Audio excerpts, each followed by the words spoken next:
제가 어렸을 때에 몸에 종기가 자주 났던 기억이 납니다. 어깨에도 나기도 하고 엉덩이에 있는 부분도 나기도 하고 허벅지에 있는 부분도. 제일 힘든 게 허벅지에 종기가 났을 경우 참 그 어머님이 자기 살 아니다고 짤 때 아주 그냥, 제가 자녀이기 때문에 말도 못하고 꾹 참고 맞으면서 종기 짠 일이 기억납니다. 또 종기를 짤 때에 대충 짜면 안 됩니다. 그 안에서 뭐가 나와야 되죠? 그 핵 같은 것이 그 끝머리가 나와야 된다고. 그래서 막 손으로 그냥 아주 그냥 여기저기 누르면서 그 깡치 같은 것이 나와야 된다 하면서 눈물을 짜게끔 만들었습니다. 그런데 무조건 짜면 안 됩니다. 종기가 잘 숙성이 돼야 되겠죠. 그런데 숙성이 잘 되게 하는 약이 하나 있습니다. 기름종이의 시커먼 거, 이명래 고약. 여러분, 이명래 고약, 지금 저도 이명래 고약을 붙이고 사용했는데 이후로는 이명래 고약을 아마 지금 아이들은 그걸 모르리라 생각되어집니다. 과거에는 참 그 종기 같은 것들이 많이 나서 이명래 고약을 이렇게 뜨거운 불에 녹여서 그 기름종이에 시커멓게 쫙 펼쳐서 딱 붙여놓고 며칠 있다가 흐물흐물해지면 짰습니다. 저는 그걸 참 여러 군데 했던 것 같아요. 기억해요. 그런데 그것을 깨끗이 하지 않으면 어떻게 되지요? 언젠가 또 그게 또 재발을 해요. 그러니까 할 때에 깨끗이 잘 이렇게 해야 되어집니다. 이처럼 뭔가 상처가 나고 종기가 더러운 게 발생되어지면 그것에서 깨끗이 털어내야 되는 거죠. 그렇지 않으면 다시 덫이 나고 다시 상처가 나고 다시 종기가 더해지기 시작되어집니다. 한국교회가 1200만 명이라는 숫자를 가졌습니다. 그런데 매년 3%, 5% 감소 추세를 갖다가 최근에 코로나 전에 통계를 보니까 870만 명 정도 성도 수를 추정을 했습니다. 그리고 난 이후에 저희들이 코로나19를 겪었지요. 지금 겪고 있지요. 지금 교회들마다 평균적으로 30% 정도 성도가 줄었다고 표현을 하고 있습니다. 그러면 약 600만 명 정도가 현재 600만 명도 되지 않다고 봐야지요. 현재 지금 출석을 하고 있는 이 땅의 대한민국 땅의 성도들 수가 아마 생각지도 않을 만큼 숫자가 줄어 있을 것입니다. 우리가 코로나 전에 한국교회가 위기다고 말을 했지요. 1200만 명에 달했던 그 기독교인의 수가 870만 명, 약 900만 명 정도로 줄었을 때에 많은 목사님들과 많은 사람들이 한국교회는 위기다라고 표현을 했습니다. 그래서 교회들마다 개혁을 하고 갱신을 하고 변화를 갖기 위하여서 노력을 했지요. 그러나 중에 교회들마다 500주년 종교개혁기념주일, 또 한국교회에 다시 1907년에 하나님 부흥의 운동을 다시 회복하자, 평양장대영교회의 부흥의 역사를 회복하자, 이러한 슬로건을 걸고 한국교회가 다시 갱신되어지기를 원했고 변화되기를 원했던 모습들이 존재합니다. 행사를 수없이 많이 했지요. 전국 단위 그리고 전 교회가 연합하여서 아주 그냥 큰 대형 행사를 치러냈습니다. 그러나 그 결과로 얻어지는 것은 눈에 띄게 달라진 모습은 존재하지 않았습니다. 그리고 나서 코로나19를 겪게 됐지요. 모든 것이 멈춰 있는 상태이기도 하고 모든 것이 무너져 버린 상태이기도 합니다. 우리가 신학이 부족할까요? 우리 과거에는요, 신학생들이 유학을 가서 공부하고 막 외국에서 배우고 그래요. 근데 지금은요, 한국 신학이 이제는요 세계를 주도할 정도로 신학이라는 것이 발전되어 있습니다. 그리고 이제는 굳이 유학을 가지 않아도 한국에 있는 신학자들이 아주 세계적으로 유명하신 분들이 계셔서 이제는 한국에서 학자들이 길러내기 시작했고, 이제는 한국에서 신학 교수들이 이제는 전문적으로 나오기 시작했습니다. 심지어는요, 한국이라는 이 신학교를 역주행되어져서 이제는 외국에서 들어와서 공부하는 추세인 경우도 있습니다. 신학이 성장했다는 거지요. 교회가 성장했고, 거대한 세계적으로 10대 교회 중에 50% 이상은 한국 교회에 존재합니다. 예, 여러분 말이 그렇지요. 세대인 교회는 3만 명, 4만 명. 가면 국민 숫자예요. 성도가 주일날 드리는 숫자가. 유튜브 동영상으로 비대면 예배 드려서 20%밖에 되지 못하지만 유튜브로 접속해서 보는 숫자가 한 번 예배 드리는데 5,300명이 접속을 해서 예배를 드린다고 합니다. 한 번 예배 드릴 때마다. 꽤 많은 숫자죠. 한국교회가 성장을 했다는 겁니다. 사랑의 교회 2만 명, 3만 명. 여러분도 그냥 만 명이, 우리가 생각해 보세요. 100명, 150, 200명 돼도 우리는 참 그런데 생각해 보세요. 한 2만 명 성도들이 막 움직여가고 4만 명 정도 성도들이 움직여 한다는 것은 우리는 머리로 그릴 수가 없습니다. 이런 어떤 교회가 성장한 가운데 있지요. 그런데 우리는 한국 교회가 위기라고 도리어 말하고 있습니다. 위기. 신학이 부재? 아닙니다. 어떻게 보면 과거에 비하면 신학은 더 발달했고 더 체계화됐고 더 논리적이고 성도들도 이제는요 다양한 어떤 책을 통해서도 접할 수가 있고 강의를 통해서도 접할 수가 있는 환경에 있지요. 그럼 뭐가 문제일까요? 이렇게 말합니다. 한국 교회는요 신학의 위기가 아니라 신앙의 위기라고 표현합니다. 신학의 위기가 아니라 신학의 위기라고 표현하는 거죠. 다시 말해 그리스도인들의 교회 안에 복음적인 삶의 모습들이 아름답게 펼쳐지지 않았다는 것입니다. 우리는요 관심을 가져야 될 삶에는요 관심을 갖지 아니하고 더 멋있는 말, 더 멋있는 책에 더 멋있는 논리를 강조를 하기 위해서 우리는 더 애를 쓰는 것 같고, 내가 그리스도인의 삶의 모습을 세상 가운데에 보이는 것들은 집중하고 관심을 갖지 않는 경우들이 많은 거죠. 그래서 우리는 세상 사람들은 볼 때에 한국교회 목사님 가운데에 대형 사고를 쳐서 덕을 잃은 경우, 또 한국교회 교회들이 대형 사고를 쳐서 교회 세상에 덕을 잃어버린 경우, 또 목사와 교회뿐만 아니라 이제는요 성도들도 마찬가지입니다. 성도들은 더 가관이 아닌 모습들을 드러내면서 가는 모습들, 이게 이제는 한국교회 전반적인 문제가 되어져 버렸다는 것입니다. 주의를 지키는 것으로 끝나는 것이 아니라 이제는 다시 한번 우리는요 변화돼야 되고 갱신해야 될 문제입니다. 운전자들, 저도 운전을 한 지 꽤 오래됐습니다. 그런데 운전을 하면 할수록 무섭습니다. 두렵습니다. 핸들이 가면 갈수록 속도 내기가 무섭습니다. 가속하기 어렵다는 거지요. 또 운전을 하다 보면 저도 참 그런 좋지 않는 습관이 있는데요.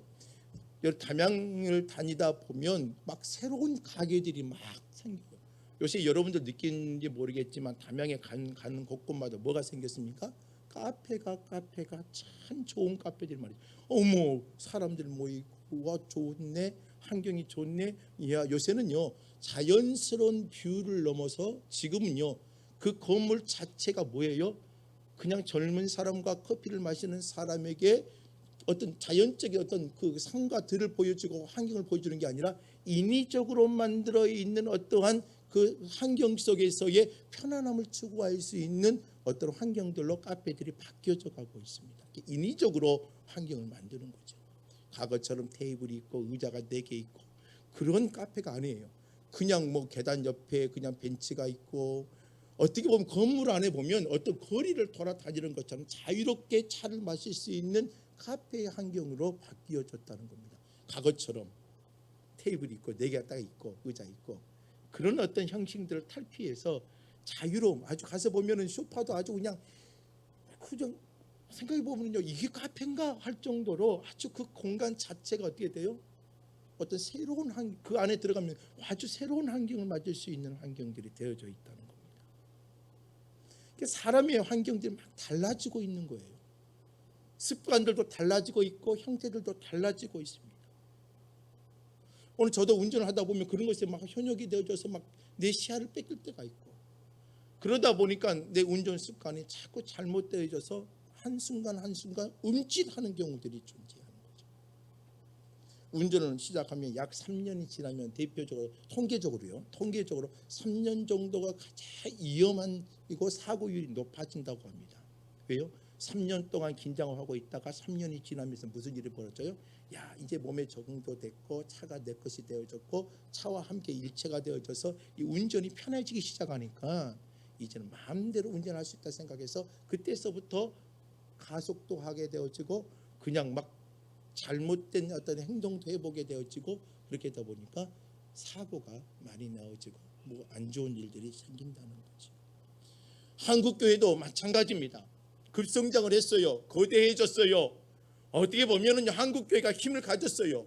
그리고 어떻게 보면 하나님의 본질적인 모습보다 어떤 다른 지엽적인 모습을 통해서 신앙의 모습을 갖는 경우들이 많다 보니까 잘못된 습관들이 나고 잘못된 모습들을 통해 믿음의 본질들을 잃어가 버린다는 거죠.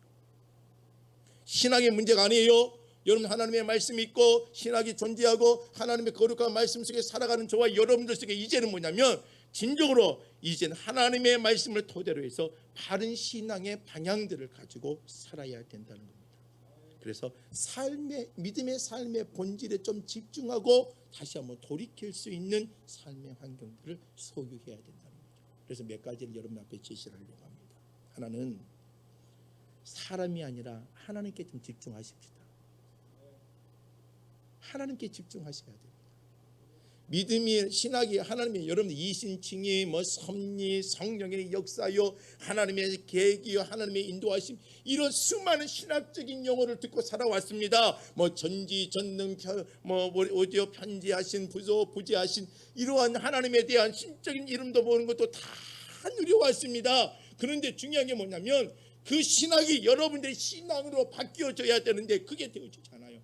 그러다 보니까 아직까지 놓치고 있는 게 뭐냐면 사람 중심으로 교회를 움직여가고 사람 중심으로 신앙의 모습을 가지려고 그래요. 오늘 저와 여러분들의 본질적인 믿음의 방향은 어디에 있느냐?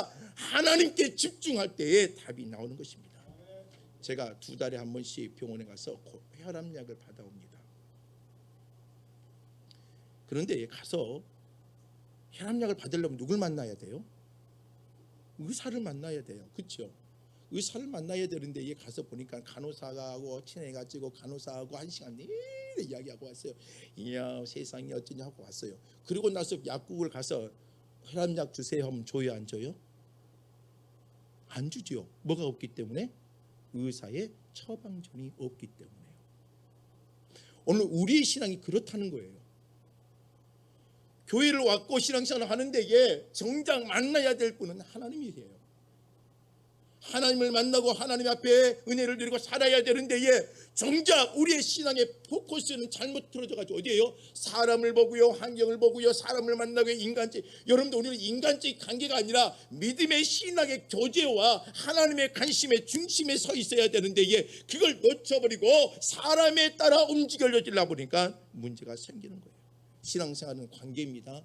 첫 번째 관계 하나님과의 관계, 두 번째 사람과의 관계, 또 하나님 자기 자신과의 관계, 그리고 자연과의 관계. 여러분들 우리 주신 자연도요 우리 관리해야 돼요. 정복할 게 아니라 뭐 하는 거예요? 경작할 겁니다. 하나님 창조의 원리 가운데 우리 다스리란 말이 있죠. 이 다스리란 말은요 뭔 말이냐면 그걸 정복하고 우리 마음대로 쓰란 말이 아니라 뭐 하는 거예요? 경작하라는 말입니다. 아름답게 가꾸라는 말인데 우리는요 너무나 이 자연을 정복해버린 거죠. 하나님이 주신 이 하나님 창피조 세계를 우리가 너무나 난무하게 사용해버린 거예요.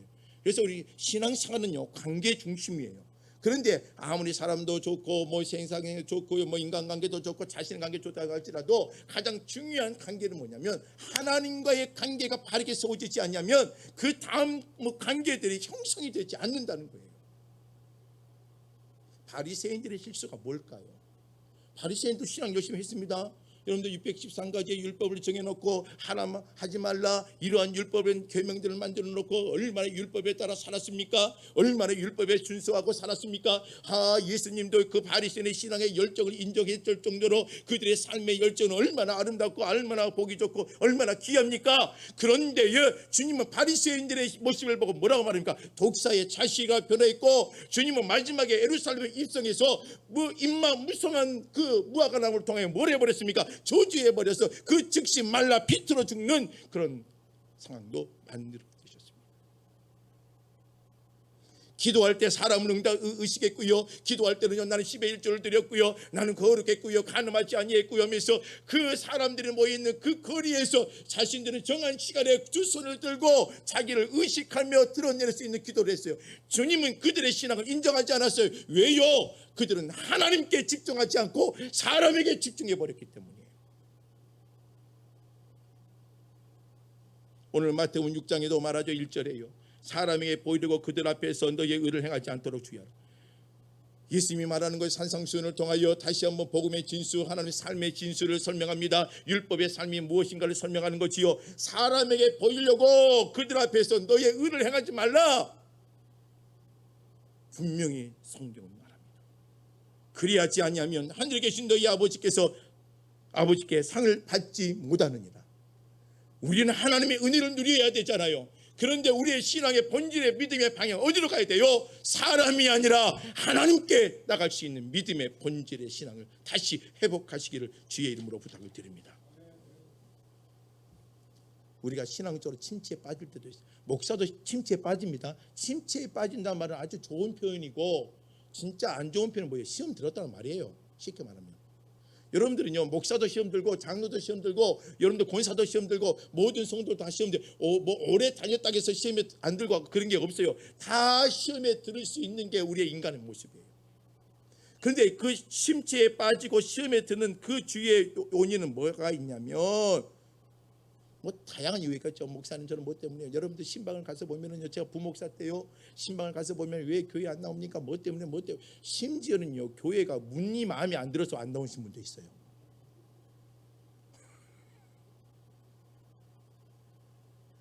양육교회로 예배당 지어놓고요, 문을 만들었는데 가운데 문이 자동문이거든요. 근데 자동문인데 예배가 딱 끝나고 나면은 예배가 시작되고 딱 되어지면 가운데 문을요, 그 전원 스위치를 내려버려요.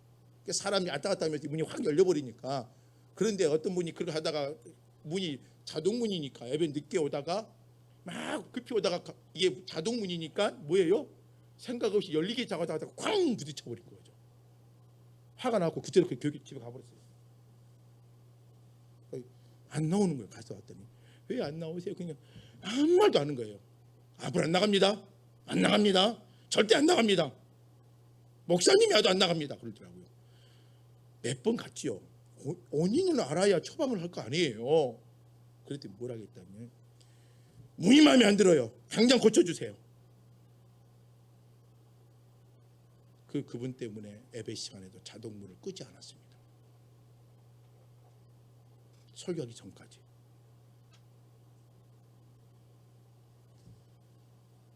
우리의 신앙의 침체의 요인이 어디에 있는지 아세요? 하나님께 집중하지 못하면 모든 게 우리의 신앙을 흔들어 놓을 수 있는 요인이 되어집니다. 엘리야가 기도의 사람이었습니다. 갈멜산 전투 850대 1 기억나시죠? 이건 우리가 이거 막 흥분되잖아요. 아합과 이세벨이 북이스라엘을 아주 바알과 아세라의 땅으로 만들어 버렸잖아요. 하나님의 사람들을 다 쫓아내버리고 선지자 다 쫓아내버리고 그 땅에다가 사실 이방의 회당들을 만들어 놓고 뭐예요? 예배를 그들만의 이방의 예배를 드리고 난리가 났잖아요. 그런데 하나님이 보시고 3년 6개월 어떻게 해요? 엘리야의 입을 통하여 하늘에 이슬도 멈춰버리고 이른비와 늦은비도 아무 하늘에서 물 한 방울 떨어지지 못하게 만들었어요. 3년 6개월 동안에. 그러다가 주님께서 3년 6개월이 지난 다음에 주님께서 엘리야를 통하여 갈멜산에 그들이 원하는 영적인 제단을 만들고 하나님의 제단을 만들고 싸웠습니다. 850명이 하루 종일 몸부림을 치며 칼을 휘둘리며 몸에 피가 나며 엄청 노력을 했지요. 그러나 그들의 신은 뭐예요? 죽어 있는 거잖아요. 반응이 없어요.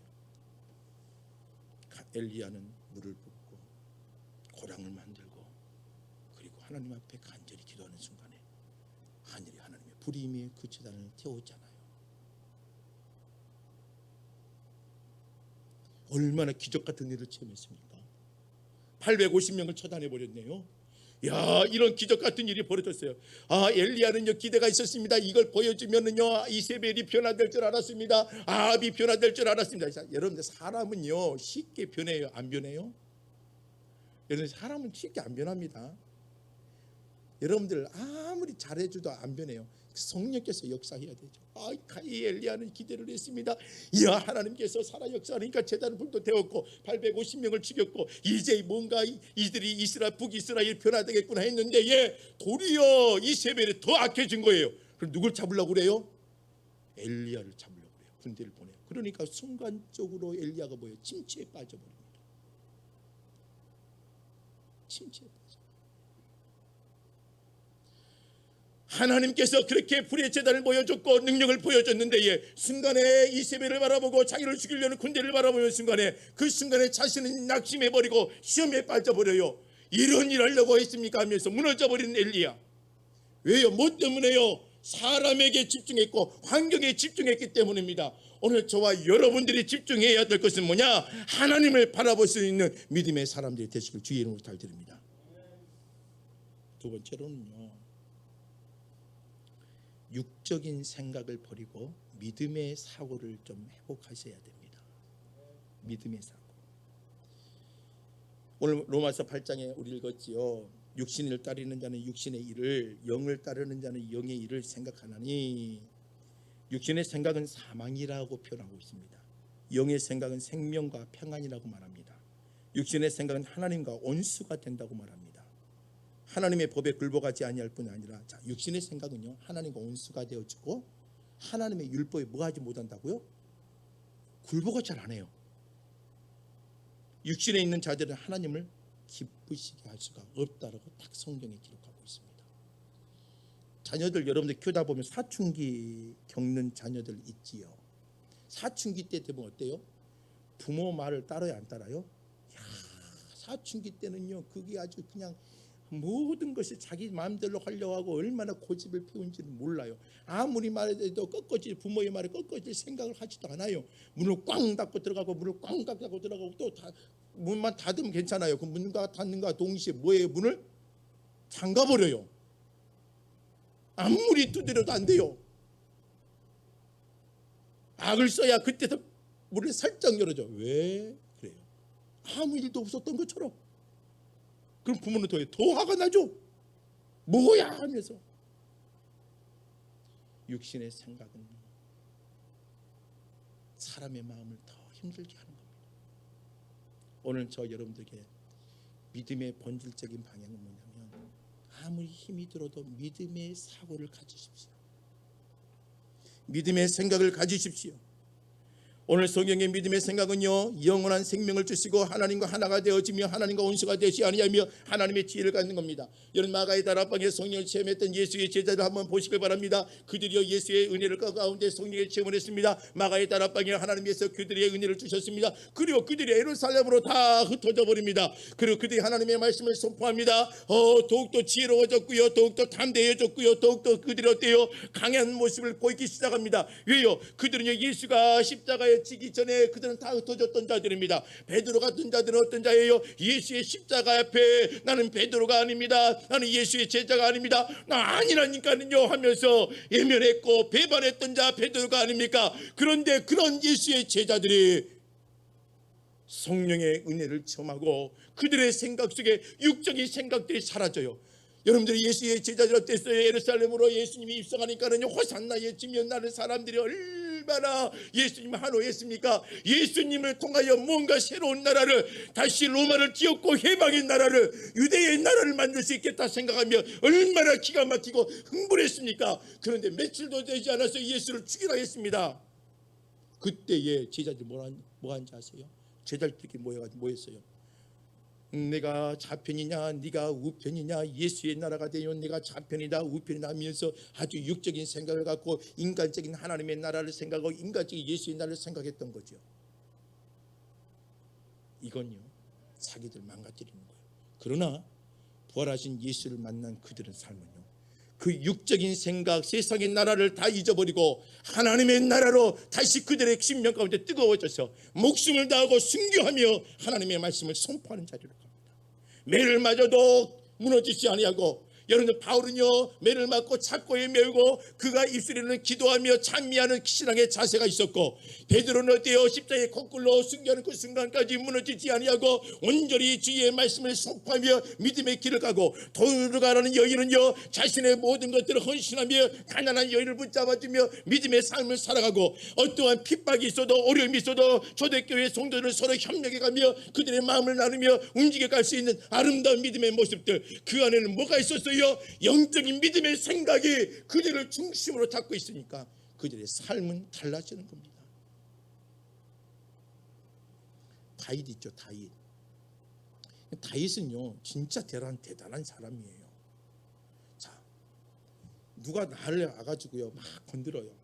너는 나쁜 놈이다, 너는 죽일 놈이다, 너는 도둑놈이다, 너는 사기꾼이다, 계속해서 저를 막 찌르고 힘들게 하면 어때요? 내가 뭐 도둑놈이냐, 내가 뭐 사기꾼이냐 하면서 막 데리고 서로 싸울 것 아닙니까? 자, 다윗은요 골리앗을 죽인 사람이에요. 그렇죠? 그리고 나서 이스라엘 백성이 뭐라고 그랬어요? 사울은 천천히요, 다윗은 만만히요 라는 소리를 하며 하우성을 치며 난리가 났습니다. 온 성 예루살렘의 사람들이 환호를 하며, 이제는요 이게 뭐냐면 하나님이 하신 일이잖아요. 그런데 사울의 귀에는요 하나님의 은혜가 사라지니까 그 소리가 어떻게 들리는 거예요? 아니, 백성들이 나를 애면하고 다윗을 더 추앙해서 왕이 되겠지 않겠느냐 생각하며 자신의 위치가 위태롭게 생각되어지고, 다윗을 안 되겠구나, 그때서부터 뭐 하려고 생각해요? 죽이려고 음모를 하며 군대를 보내고 얼마나 힘들게 합니까? 근데 다윗은요 자신의 손에 사울을 죽일 수 있는 기회가 2번이나 존재합니다. 그런데 그는요 인간적으로 되어 있다면요 저 같았으면 이미 죽였을 거예요. 그러나 다윗은 그 손에 칼을 잡지 않습니다. 믿음의 생각이 이렇게 만드는 겁니다. 믿음의 사고가 이렇게 만드는 겁니다. 오늘 우리 행복한교회 믿음의 성도들, 다시 한국교회는 성장해야 되고 믿음의 가정들이 회복되어져야 되고 믿음의 성도들 다시 뜨거워져야 돼요. 그러기 위해서 뭐가 필요하느냐? 육적인 생각을 내려놓고 다시 믿음의 사고 체계로 바꾸어져야 됩니다. 그럴 때에 우리의 삶이 달라진다는 것입니다. 믿음의 눈을 뜨십시다. 사람을 볼 때도 믿음의 눈으로 보십시다. 환경을 볼 때도 믿음의 눈으로 보십시다. 여러분들 교회를 바라보고 가정을 바라보고 남편을 바라보고 자녀를 바라볼 때도 믿음의 눈을 가지고 바라보십시다. 그래야 저와 여러분이 사는 것입니다. 세 번째로요, 하나님의 나라를 세우십시다. 하나님의 나라를. 여러분들의 가정이 하나님의 나라가 되길 원하고요, 여러분 일터가 하나님의 나라가 되길 원합니다. 하나님의 나라가 뭐예요? 그러면 하나님이 주인이 되는 겁니다. 여러분들의 가정의 주인은 하나님이 되시길 원하고요, 여러분들의 일터의 주인도 하나님이 되시길 원하고, 여러분들이 주인이 되려고 하는 순간에 안 되는 겁니다. 여러분들 욕망이 뭐예요? 하나님의 뜻을 거부하고 내 뜻대로 하는 게 욕망이에요. 내 뜻대로 하는 게. 오늘 우리는요 하나님의 뜻대로 하는 사람이고, 하나님의 뜻을 통해서 뭘 할 사람이냐면 하나님의 나라를 세워야 돼요. 여러분들 교회가 하나님의 나라가 돼야 된다고 변하잖아요. 여러분들 가정이 하나님의 나라가 임했다고 변하잖아요. 여러분들 초대교회가 하나님의 나라가 임한 교회가 초대교회입니다. 왜요? 그곳은요 사람들이 모여있고요, 남자 여자가 모여있고, 높은 자와 가난한 자가 모여있고요, 유대인과 이방인들이 모여있고요, 권력자가 모여있고요, 로마의 군인들이, 로마의 관리들이 모여있고, 로마의 덕망이 있는 여인들이 모여있었습니다. 그곳에 보면은 어떻게 보면 함께 할 수가 없는 사람들이에요. 그들은 그곳에서 함께 음식을 나누고 함께 대화를 나눌 수 없는, 어떻게 보면은요 직분이나 계층이나 어떤 민족을 볼 때에 함께 할 수 없는 조건들이에요. 그런데 그들이 함께 하거든요. 그들이 함께해서 뭐예요? 음식을 나누고 그들이 예배를 드리고 함께 교제하고 웃으며, 그 당시에 있는 예루살렘에서는 느낄 수 없는 환경이 그 안에서 이루어지거든요. 그게 바로 하나님의 나라예요. 하나님 나라는, 그래서 성경이 이렇게 말하죠. 하나는 하나님의 법이 세워지고 하나님의 의가 세워지는 거고, 하나님의 나라는 하나님의 평강이 임하는 거고, 하나는 뭐냐면 하나님의 평강을 통해서 만들어진 희락이 임하는 겁니다. 기쁨이 임하는 거죠. 이게 하나님의 나라예요. 우리가 세워야 될 하나님의 나라입니다. 여러분들 교회들이 언제부턴가는요 싸움터가 되어버렸습니다. 여러분들 가정이 언제부턴가는요 여러분들 돈 재산을 가지고 서로 싸움터가 되어버렸습니다. 부모와 자녀 간에 싸우고요, 자녀와 자녀들끼리 싸우고요, 또한 여러분들 남편과 아내들이 싸우고, 여러분 일터에 가보십시오. 내가 더욱더 올라가기 위해서 서로 아웅당하게 싸우며 무너뜨려야 되고, 자기가 일어서기 위해서 더 비열한 행동을 해야 되고, 이기적인 욕심을 가져야 돼요. 이러다 보니까 우리 그리스도인들이 세워야 될 하나님의 나라가 아니라 세상의 나라가 되어버렸습니다. 돈으로 해결하려고 합니다. 사람의 인맥으로 해결하려고 합니다. 권력을 가지고 해결하려고 합니다. 명예를 가지고 해결하려고 합니다. 오늘 우리는 다시 한번 이 땅에 뭘 하느냐? 하나님의 나라를 세우고 주의 영광의 모습을 보이는 귀한 백성들이 되셔야 되는 겁니다. 마태복음 4장 23절 말씀을 보면 예수님께서 온 갈릴리를 두루 다닙니다. 예수님의 초기 사역이에요. 예수님이 처음에는 어디에서 사역했어요? 여러분 우리는 보통 일반적으로 사역하려면 도시 가가지고 아주 큰 도시 가가지고 빵 쳐야 뭐예요? 뭔가 모르게 이루어지잖아요. 그런데 예수님 어떻게 생각하냐면 갈릴리예요. 촌동네예요. 촌동네에 가서부터 하나님의 복음의 사역이 어때요? 점점점 이로 도시로 향해서 거대한 도시를 향해 움직여지고 있거든요. 자, 갈릴리 초기 사역을 했습니다. 그런데 그때 성경의 마태복음 4장 23절에 이렇게 표현합니다. 갈릴리에 두루 다니시며 그들의 해당에서 가르치시며 천국 복음을 전파하시고 백성 중에 모든 병과 모든 약한 것을 고치셨더라. 자, 그 당시에는요 유대주의자들이요 뭐 에세나파나 사두개인들이나 바리새인들, 그 여러분들 그 대표적인 유대 분파들이거든요. 그 세 개의 유대 분파들 가운데 가장 힘 있는 분파가 바리새파예요. 대부분 유대주의 사회 바리새파 사람들이 거의 70% 차지할 정도로 어떻게 보면 거대한 뭐 교단과 같은 거예요. 그 바리새파들이 존재하는데 그들이 갖고 있는 삶의 모습을 보니까 율법을 갖고 있어요. 하나님의 율법을 갖고 있고 그냥 율법적 행위를 해요. 그런데 그 율법을 가지고 사람을 단죄하고 사람을 밀어내고 사람을 함께하지 못하고 이루하지 못하고 사람을 변화시키지 못하고 사람을 치유하지 못하고 사람을 이끌지 못해요. 그런데 주님이 갈릴리 여러 지역을 다니며 뭐 하신 거예요? 하나님의 복음을 선포합니다. 새로운 계시를 말하는 게 아니에요. 예수님은 새로운 걸 말하지 않았어요. 유대주의자들이 갖고 있었던 그 율법을 이야기합니다. 선지자의 율법을 가르쳤고 모세의 율법을 가르쳤어요. 그리고 그 진실된 정확한 말씀을 해석하고 적용시켜줬더니 그들의 마음이 기쁨이 찾아오고 그들이 변화가 되어지고 연약한 자들을 뭐예요? 치유하고 회복시켜주는 거예요. 주님이 만든 하나님의 나라였어요.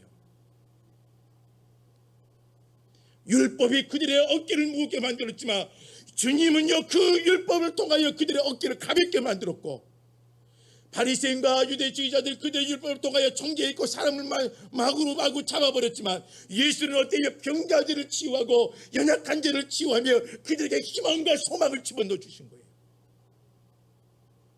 오늘 이 땅에 수많은 교회가 존재합니다.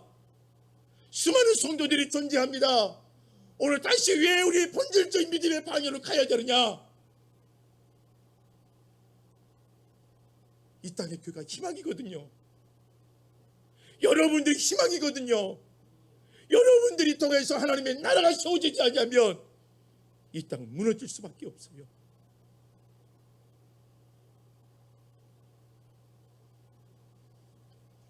여러분들의 욕망에 따라 살지 마십시다. 요 근래에 여러분들 펜트하우스라는 드라마를 보셨나요? 시즌 1, 시즌 2, 앞으로 시즌 3까지 만든다고 하잖아요.